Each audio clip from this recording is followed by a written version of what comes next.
Olá, pessoal. Então, em resposta às perguntas que vieram no nosso quarto fórum de metodologia ativa, eu vou responder por vídeo algumas das questões que chegaram até a mim nesse momento. A primeira das perguntas que foram realizadas vem de Renato Márcio dos Santos, e ele coloca: Denis, como você analisa a curva de aprendizado com essas novas tendências de ensino, observando a velocidade com que os alunos e professores estão tendo que se adaptar? É fato, a tecnologia ela é muito rápida, a tecnologia está mudando constantemente. Eu que sou principalmente da área de desenvolvimento, eu tenho que aprender linguagem de programação e meios de programação pensando assim, de uma maneira mais tranquila, por semestre, né? Mas na prática de mercado nós estamos trabalhando pensando em meses, bimestres, trimestres.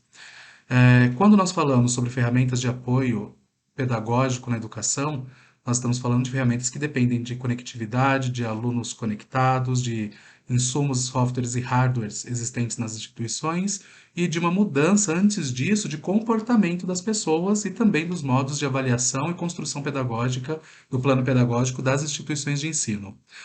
Então, essa curva de aprendizado, ao meu ver, na verdade, ela é constante, ela é crescente, só que ela demanda que no processo nós tenhamos uma capacidade de integrar mais áreas de conhecimento para a execução de alguma solução, de algum produto, de algum modelo de ensino, de projeto no ensino.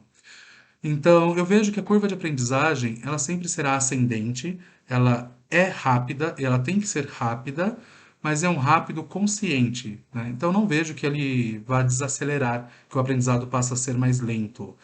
Uma coisa é quando nós temos um modelo convencional de aulas e expressamos um conteúdo específico durante uma semana e já avaliamos por meio de um trabalho, uma questão objetiva, algo do tipo. Outra coisa é quando nós pensamos, em vez de fazer ações pontuais, que dentro de um trimestre, ou um bimestre, ou um semestre, façamos um projeto, digamos assim, um único projeto, que englobe diversas áreas de conhecimento e que vão trazer também a capacidade do aluno assimilar os conteúdos transmitidos. Então, a curva de aprendizado, eu não acho que ela muda. Eu acho que a curva de aprendizado apenas ela não vai ser definida por uma série de pequenos itens, mas sim sobre um produto maior que dentro dele, através de uma análise de objetivos, consigamos transmitir e que ter certeza que o aluno absorveu aquele conhecimento. Então, a curva de aprendizagem, para mim, ela não muda quanto à sua forma hoje e ao seu modo acelerado, que é o que nós estamos vivendo, um modo acelerado de necessidades, se falando de educação. O que acontece é que nós temos que mudar de projetos menores e pontuais para projetos amplos e integrados. E aí nós temos, dentro do mesmo período de formação, dentro de um mesmo período letivo, os mesmos conhecimentos sendo absorvidos nos alunos. De qualquer maneira, é uma outra forma de operacionalizar a construção destas atividades. Então, respondendo a sua pergunta, na minha opinião, a curva de aprendizado ela continua sendo a mesma. Ela começa talvez um pouquinho lenta, mas rapidamente ela vai crescendo. E o próprio aluno, dentro de um modelo diferenciado de trabalho, onde ele está dependente de outros colegas e de um grupo de professores, ele também vai ter uma autonomia e vai buscar além. E ele vai conseguir, talvez, até extrapolar os objetivos pensados. Mas também, né, não sou ingênuo, nós temos aqueles alunos que vão fazer o que foi pedido, não extrapolando nada e com suas dificuldades de acesso à tecnologia, tá bem? Bom, uma outra pergunta que veio da professora Esmeralda Oliveira: levando em conta a articulação entre teoria e prática em sala de aula, quais práticas pedagógicas podem ser implementadas para uma educação 5.0? Volto a definir nesse ponto de trabalho sempre integradores e do processo, então, hands-on, do processo makeover, do projeto maker, entre outras. Creio que a teoria, né, penso que a teoria ela precisa ser dada antecipadamente para que o aluno absorva fora do seu horário escolar regular ali, meio período, se ele está de manhã, que em algum momento ele tem um tempo pós-horário para que ele possa ler as teorias e que a sala de aula se torne um ambiente de debate e de produção. Eu penso que sala de aula no seu mais amplo pensamento, laboratório, sala de aula, ambiente externo, um pátio, uma parque, eu não penso em sala de aula como sala de aula restritiva nas quatro paredes de um cômodo. Então, acredito que a teoria de base ela deve ser dada ao aluno com antecedência, talvez com algumas perguntas para aprofundamento, mas momento de aula, ao meu ver, tem que ser momento onde se gera debate e troca de experiência. E aí volto a dizer, são os projetos interdisciplinares, transdisciplinares, multidisciplinares que vão ajudar a propiciar que o aluno não se perca e não tenha, por exemplo, uma série, sei lá, 20 disciplinas pedindo para uma semana uma atividade um pouco mais aprimorada dentro de uma plataforma de apoio à aprendizagem, uma plataforma digital. Então, o processo da educação 5.0 tem muito a ver com a evolução socioemocional do aluno. Então, o aluno ele tem que aprender a ter essa responsabilidade de ter algo antes, de realmente ler, se aplicar, compreender, trazer a dúvida na sala de aula e na sala de aula debater e executar alguma ação. É dessa forma que eu vejo, tá bom, Esmeralda? Sandro Valérios dos Santos perguntou: Denis, como evoluir nas práticas pedagógicas, nos conceitos da evolução 5.0, sem criar uma dependência da tecnologia? Exemplo: alguns alunos hoje estavam testando um foguete, mas não estavam resolvendo a direção porque o aparelho Arduino que mede direção não está funcionando. Questionei: por que não fazem uma biruta? Biruta é aquele elemento analógico onde ele capta a direção de um vento. Eles não sabiam do que eu estava falando. O uso da tecnologia não pode causar essa dependência e alguma deficiência? Pode. Pode sim. Não se tira, não se extingue toda a parte analógica, todos os conhecimentos de base, conhecimento de vida. Os conhecimentos de sobrevivência, né, os conhecimentos culturais padrões, a bagagem cultural social e tudo mais. Então, levar para o aluno que o ponto que ele tem de desenvolvimento de alguma coisa e de inovação é a partir de uma ferramenta de tecnologia adiante, não o ajuda a exercitar um pensamento crítico e a sair de problemas. Precisamos estimular a bagagem cultural do aluno também para que ele entenda que existem recursos analógicos. Então, assim como eu fiz na palestra, de trazer todo um conceito para falar da ferramenta e dizer que a ferramenta não é a solução do mundo, dizer que metaverso não vai resolver problemas da educação no mundo, a mesma coisa tem que ser feita dentro do ambiente escolar. Tem que dar para o aluno contexto. Tem que chegar antes e dizer que existiam tecnologias X, Y, Z, que essas tecnologias funcionavam, como elas funcionam, e o que nós temos hoje em diante com a automatização dos processos, a digitalização dos processos. Não vejo que extinguir a bagagem para um aluno do que existia previamente à tecnologia é o caminho. Então, de alguma maneira, precisamos sempre levar para o aluno que existiam outros tipos de tecnologias, mesmo analógicas, como a biruta, e que hoje nós temos uma facilidade. Mas se essa facilidade falhar, dá para trazer um plano B para executar o projeto da mesma forma. É uma construção, não tem receita de bolo, mas realmente ferramentas não são a solução do mundo e da educação. As ferramentas digitais, os softwares, não são soluções do mundo, dos problemas educacionais. Mas é o que existe, é o que está aí, é a bola da vez e será cada vez mais invasivo, será cada vez mais entranhado nos processos da educação. Então, o aluno tem que saber que existe, tem de construir bagagem. Por exemplo, visitar um museu, Museu Catavento de São Paulo, fazer visita a outros estabelecimentos, a construção de bagagem. Ela só vai acontecer se nós quisermos que aconteça, não é isso? Então nós temos que continuar propondo estudos do meio, visitas aos museus, a entendimento de outra cultura, a ir conhecer um aldeamento indígena, por exemplo, as tecnologias que utilizam. Então temos que fazer acontecer uma bagagem no aluno, uma bagagem que ele não tem hoje, muitos não saem nem do seu próprio bairro. Então a escola tem que propiciar essa possibilidade. Eu vejo que um caminho é estudo de meio. Leve o aluno para conhecer o que existia antes ou o que existe hoje, tecnologias mais analógicas. Mostre o passado, faça conhecer uma ferrovia, como funcionava, e por aí vai. Esse conhecimento de base, agregado aos conteúdos atuais e tecnologias, aí sim nós temos um futuro mais promissor, ao meu ver. Então, o aluno tem que ter, sim, estímulo a uma bagagem de cultura e de entendimento do que é passado, e tem que trabalhar e atuar no novo, porque o novo é quem vai dar para ele as condições de trabalho. Agregando os dois, ele será uma pessoa mais completa. Né? Ele conseguirá ter as habilidades mais esperadas para sair de soluções como esta de um foguete que não poderia ser lançado, uma vez que não se sabia uma direção do vento. Não se perde tecnologias analógicas, elas têm de continuar sendo acrescentadas no aluno, mas ele tem que evoluir para digital, porque o mundo pede isso. Tudo bem? Sandra, espero ter te ajudado e estou à disposição. Tem meu número. A Esmeralda Oliveira perguntou também: como avaliar a aprendizagem com o uso de ferramentas tecnológicas? Eu não acredito em avaliação pontual de 0 a 10. Eu, até no final do nosso encontro, eu falei rapidamente que o Sebrae tem uma ferramenta de competências e habilidades que vai desde o indivíduo até a corporação inteira que ele atua.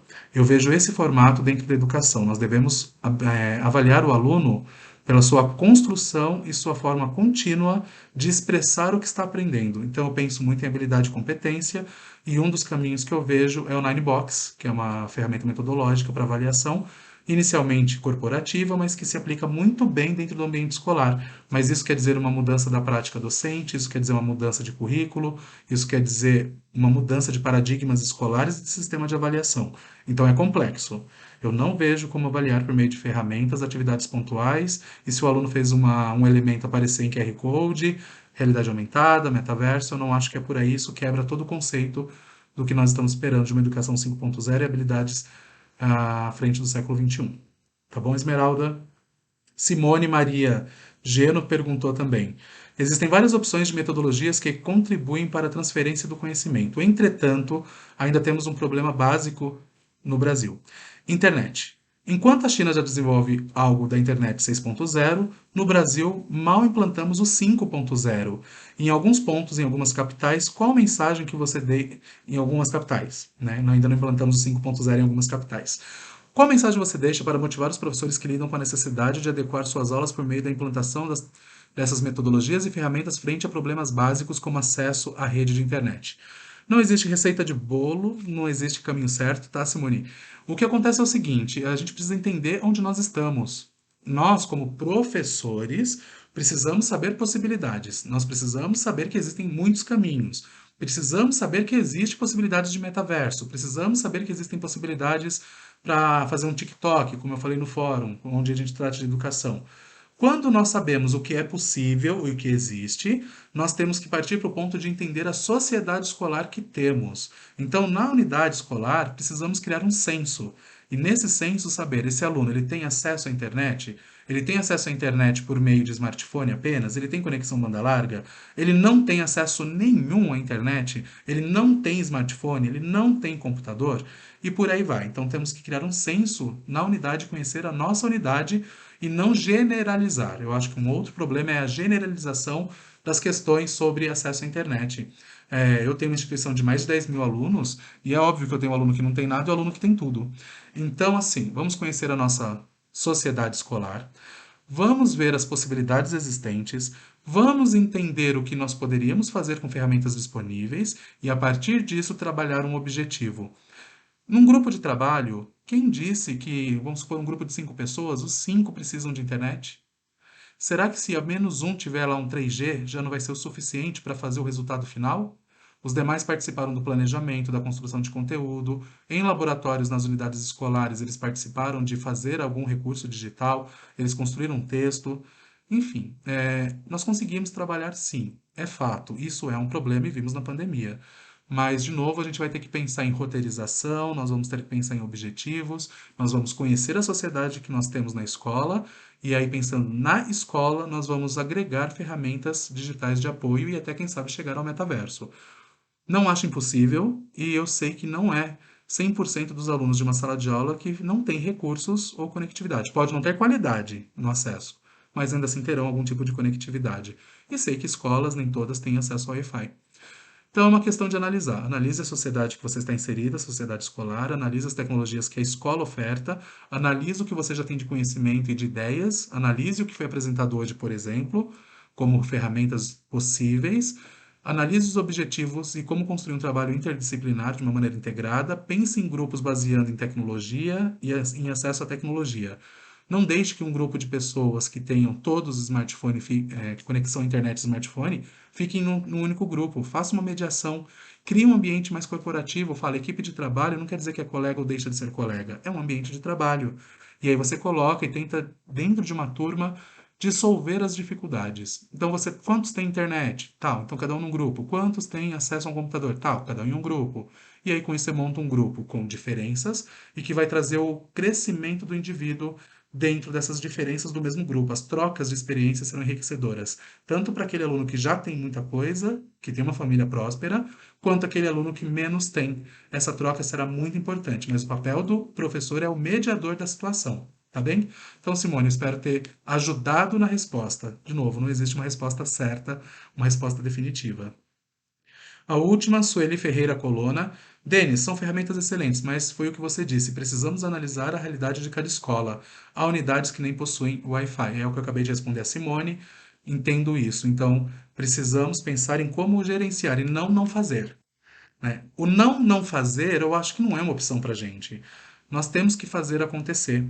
E se você precisa, para acontecer, ter outros colegas professores, mais um coordenador pedagógico, mais uma direção, mais alguém da gestão, de buscar alguma coisa, é um bom momento para fazer isso.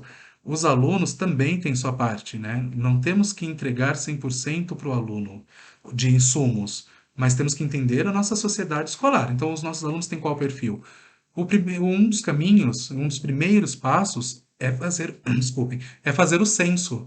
Descubra qual é o perfil tecnológico, social e emocional dos alunos que vocês possuem. E aí, com base nisso, criar grupos onde eu consiga agregar pessoa que tem com a pessoa que não tem. E aí fazer a gestão de um projeto. Um projeto não se resume ao uso da ferramenta. A ferramenta é uma consequência de uma concepção de um projeto. Então você pode fazer o projeto de maneira analógica, escrevendo em papel, tal.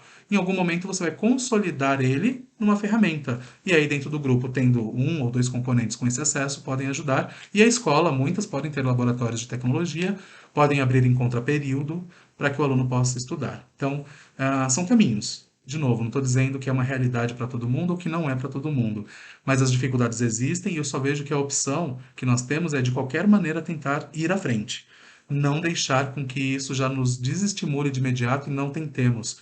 Não precisa fazer grandioso, faça algo menor, mas pense em fazer integrado, interdisciplinar, multidisciplinar.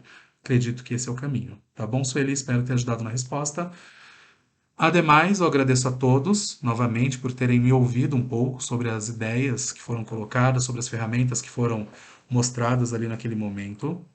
E com base em tudo que foi trocado com vocês, que consiga ter alguma semente, que algum projeto piloto venha a acontecer, que alguma visão surja para fazer algo diferente, tá? Vai ter barreiras, vai ter dificuldades, mas não adianta, né? A gente vai ter que avançar para isso que o mercado pede. E não se esqueçam, como foi na primeira e na segunda pergunta, tecnologias anteriores, mesmo analógicas, são de extrema importância para construir uma bagagem, porque é essa bagagem que incentiva a inovação e a criatividade para resolver um processo, para resolver qualquer outra demanda que venha a surgir de agora e no futuro. Mas tecnologia é um caminho sem volta, não vamos poder parar porque não temos acesso, porque temos dificuldade.